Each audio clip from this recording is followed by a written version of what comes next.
Pues muchas gracias, Rafael.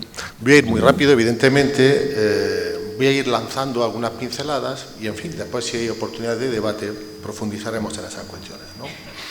Se escucha muy mal porque debe de haber un micrófono acoplado. ¿Ya se escucha bien? Bien, perfecto. Bien.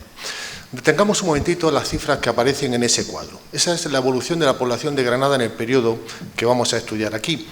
Si nos fijamos, en 1787 había una población de 56.000 habitantes. En 1840 teníamos exactamente los mismos habitantes. ¿Qué ha pasado para que esta sea una excepción en el crecimiento demográfico de Europa? Ha pasado una epidemia de fiebre amarilla, ha pasado una guerra de la independencia y una devastadora epidemia de cólera morbo en 1834. Por lo tanto, el problema de la vivienda va a tardar unos años, va a aparecer a finales de los años 50, cuando la población de la ciudad se dispara. Ahora veremos el primer episodio de debate sobre vivienda social en la ciudad. De nuevo, nos encontramos un estancamiento demográfico en el último tercio del siglo XIX. ¿Qué tenemos ahí? Pues tenemos una nueva epidemia de cólera morbo, la de 1885, que fue devastadora, y nos encontramos una fortísima emigración de granadinos hacia Argentina. Personas que se marchan a ese país para no retornar nunca.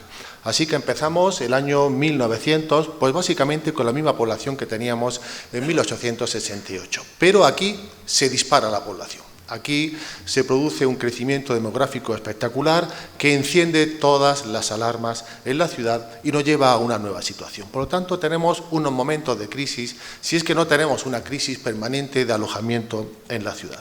Si miramos momentáneamente ese plano de 1796, observamos una superficie de la ciudad que básicamente es la que se va a mantener hasta el final del periodo cronológico que vamos a abordar aquí. Pues esa va a ser la superficie de la ciudad durante 150 años. Y hemos visto cómo la ciudad va más que a duplicar su población en ese periodo. Una ciudad totalmente estancada que no crece de ninguna manera. Fijémonos en este otro plano y tenemos exactamente la misma superficie urbanizada. Y si nos vamos a este otro, pues exactamente una vez más la misma. Aquí está el convento de Gracia, el barrio de la Magdalena, la zona norte sigue ahí estancada con el río Eiro como frontera.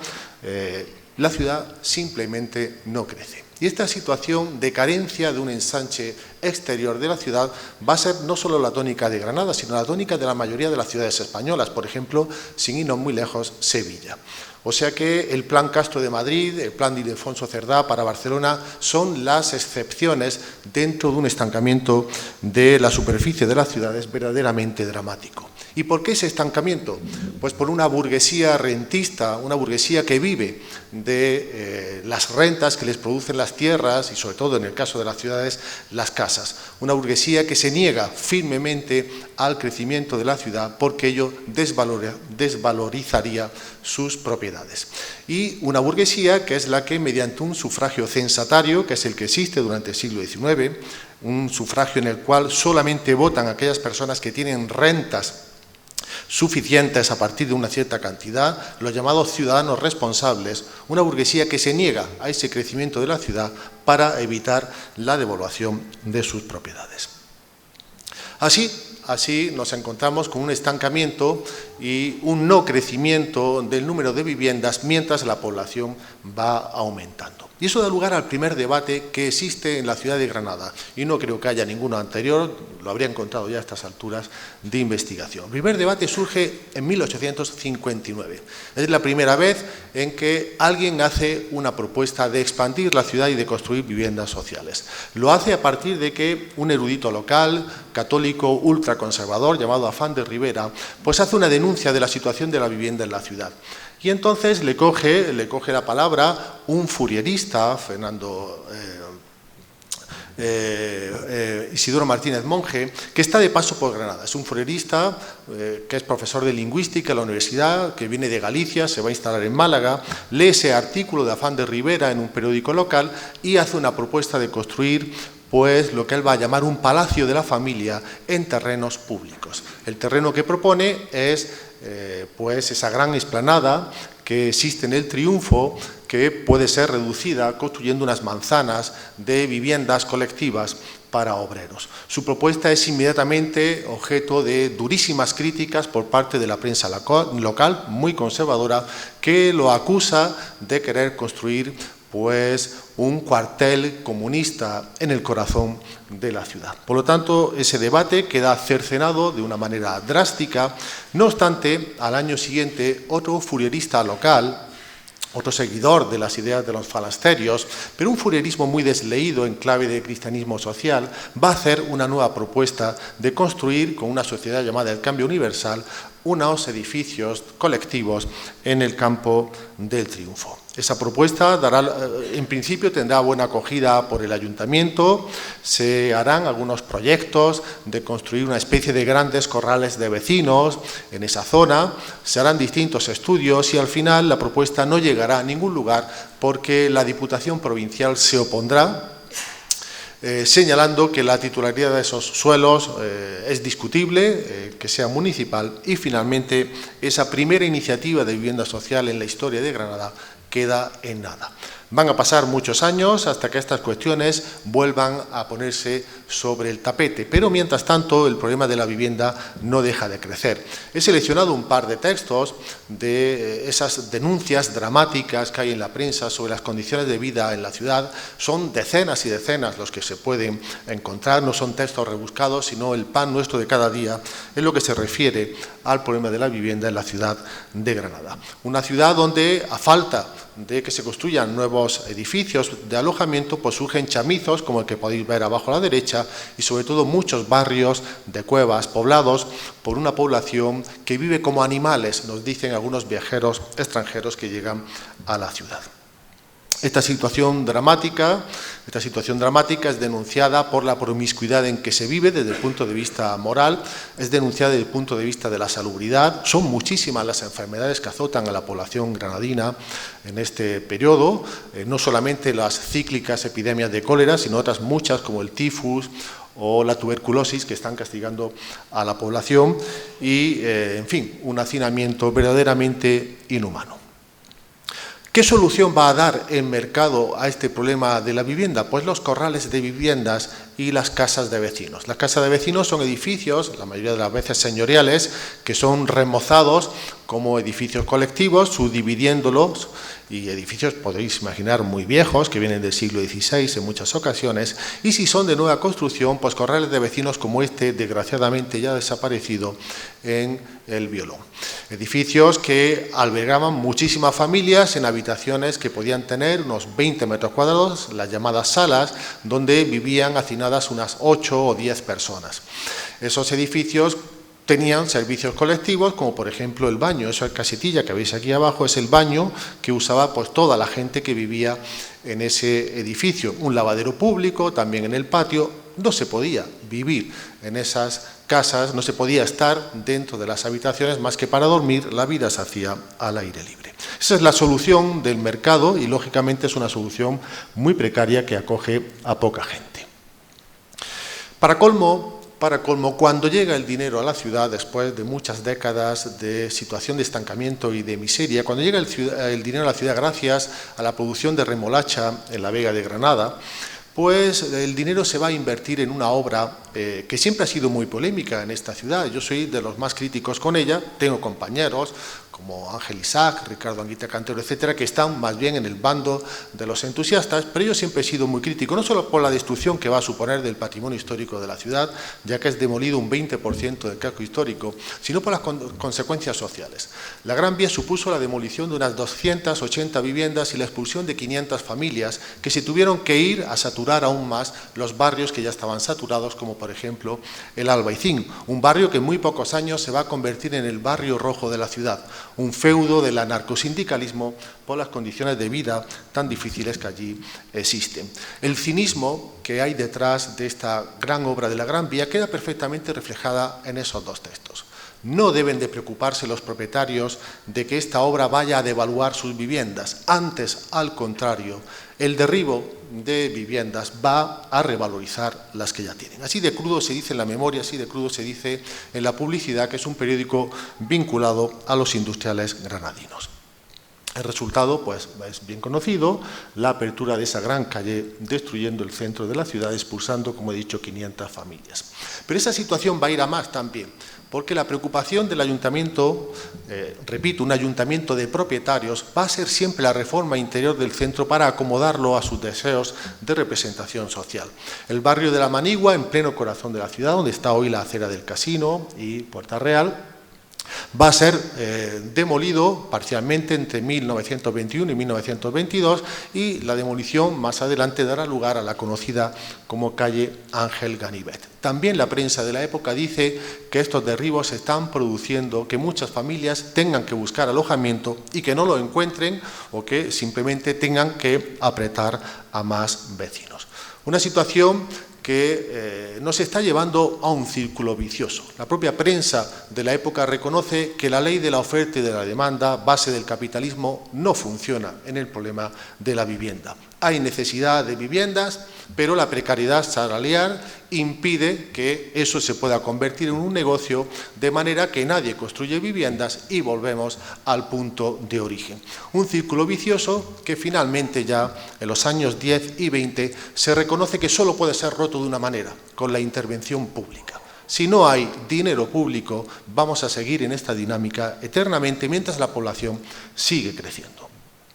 Así pues, se empiezan a dictar una serie de leyes de casas baratas en los años 10 y 20 que van a crear un marco jurídico teóricamente propicio para ello, pero que la verdad es que van a ser fundamentalmente un fracaso, por lo menos en la ciudad de Granada, pero también en otras muchas, porque no solo basta que haya leyes, tiene que haber dinero. Se supone que el Estado va a subvencionar con un 50% las iniciativas de casas baratas que se pongan en marcha, pero después la realidad es que ese dinero no llega. Y finalmente también va a haber una perversión de esas leyes de casas baratas con estas que tenemos aquí, que están orientadas a las clases medias y a los funcionarios.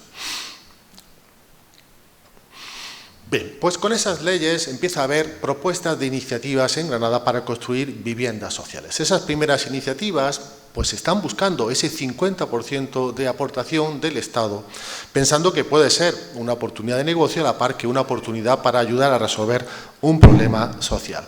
¿Qué ocurre? ¿Qué ocurre? Pues que esas propuestas no acaban en nada en la mayoría de las ocasiones.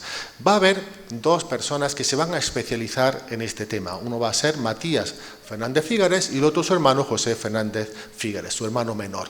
Son dos personas que pertenecen a la oligarquía de la ciudad. Su padre es un rico industrial de la caña de azúcar, es un ingeniero industrial también, profesor de física en la universidad, casado con otra rama de la oligarquía local. Son personas, por lo tanto, de la clase más adinerada y cabe incluso dudar por ello de un profundo y verdadero interés social. La cuestión es que con sus contactos ellos van a ser los que monopolicen las iniciativas que se van a realizar en la ciudad. Ahí tenemos una de las primeras que no llega a ningún lugar.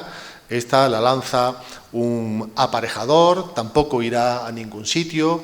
Generalmente las ideas van por hacer casas adosadas por un lado o por el otro hacer una especie de corrales de vecinos con funciones colectivas. Finalmente sí habrá una promoción que se haga en Granada. Sería el primer barrio de ensanche de la ciudad después de 150 años de crecimiento demográfico sin crecimiento de superficie urbana. Y ese barrio que se hace, el barrio Fígares, no es un barrio para las clases populares, no es un barrio para la clase obrera, es un barrio para la clase media. Y estoy utilizando la terminología de la época, ¿no? Es un barrio para la clase media hasta tal punto de que una de las primeras preocupaciones de los vecinos de este barrio va a ser pedir permiso al ayuntamiento para hacer un casino. Esto nos está diciendo que realmente esto no está resolviendo ningún problema social, sino en todo caso dando una oportunidad de un mejor alojamiento a personas que no están precisamente en una situación problemática. Una iniciativa de uno de los Fígares, de Matías Fígares. La otra iniciativa, que producirá un ensanche de la superficie dedicada a vivienda en la ciudad, será los Hotelitos de Belén, que está aquí al lado de la escuela. Y aquí aún menos podemos hablar de resolución del problema social, puesto que son hotelitos, pequeñas casas de de una clase media, más que media diríamos, ¿no? Por lo tanto, las dos iniciativas que llegan a buen puerto no están precisamente tocando el núcleo del problema de la vivienda social. Bien, finalmente el Ayuntamiento se empieza a plantear durante la dictadura de Primo de Rivera el hacer un ensanche de la ciudad. Ya por fin se rompe esa barrera mental que había de expandir la ciudad y se empieza a hablar abiertamente de crear un ensanche. Y ese ensanche va a ser hacia el norte, donde las tierras son más pobres agrícolamente, tienen menos valor y donde hay una superficie pública muy importante que es las Eras de Cristo. Así que se empiezan a proponer una serie de proyectos de ensanche de la ciudad, el primero es este, pero van a ir tropezando unos con otros. Continuamente se están haciendo comisiones que en realidad sirven para discutir cosas y lanzar la pelota para el futuro y no abordar el problema en serio. Porque además para ese ensanche no solo se está pensando en viviendas sociales, sino se está pensando también en todos los edificios públicos que necesita Granada y no tiene, desde un campo de fútbol hasta una nueva cárcel, pasando por un matadero de cerdos y un hospital clínico. Fijaros, un hospital clínico al lado de un matadero de cerdos, ¿no? Todo eso va a dar lugar a tropiezos, enredos y que finalmente esto no progrese y no acabe en nada. Entre las propuestas que se hacen para ese ensanche hacia el norte de la ciudad está, y estoy ya acabando, está este que tenemos aquí, de Matías Fernández Figaret, de hacer 5 bloques de casas colectivas para obreros, así es como se les llama. Son 5 bloques que forman una especie de corrales de vecinos, con unos patios con galerías, como se puede ver en esta imagen, con un diseño inspirado en el Renacimiento y en el Mudéjar, unos edificios que tienen en la planta baja los servicios colectivos para todos los habitantes del bloque, que como veis pues tiene más de un cuerpo de alzada. Un proyecto que se empieza a ejecutar, se empiezan a poner los cimientos de 2 de estas manzanas y finalmente se paraliza porque el Estado paraliza el ensanche norte al considerar que no cumple los requisitos adecuados a la ley, el dinero queda allí estancado y así va a quedar la cuestión. Llega la Segunda República y la Segunda República se encuentra con que no tiene dinero, el Ayuntamiento está literalmente en bancarrota. En la dictadura de Franco, el alcalde Antonio Gallego Burín extenderá la idea de que había recibido un ayuntamiento arruinado por los republicanos. Era una idea falsa y maliciosa. El ayuntamiento estaba totalmente arruinado en 1930 y esa herencia pesada va a lastrarle durante los 6 años de República. En la República se considera que este es un proyecto anticuado, que eso de que haya unos servicios colectivos es insalubre, de que hay que ir hacia viviendas, cada una con sus propios aseos, pero, en fin, no llega el dinero y el proyecto quedará paralizado y no se desatascará, fijaros, hasta 1951, cuando se haga de una manera muy distinta, y no los 5 bloques, si solamente 2. De eso ya nos hablará ahora después Marta. Bien, ¿qué se intenta hacer durante la Segunda República? Ya acabo. Pues se intenta hacer una iniciativa a cargo de la cooperativa del fundador, una cooperativa que se llama con el fundador del Partido Socialista, la cooperativa Pablo Iglesias, que propone el realizar un conjunto de viviendas en esa zona norte precisamente, ocupando parte del campo de fútbol, que en ese momento es solamente una explanada, pero que acabará siendo el Estadio de los Cármenes. Esa propuesta recibe la aprobación del primer ayuntamiento republicano socialista de Granada, pero cuando llega el bienio radical cedista es bloqueada y finalmente acaba también en absolutamente nada. Por lo tanto, ¿cuál es el balance de la vivienda social cuando llegamos al año 1936? Pues básicamente 0. Muchas gracias.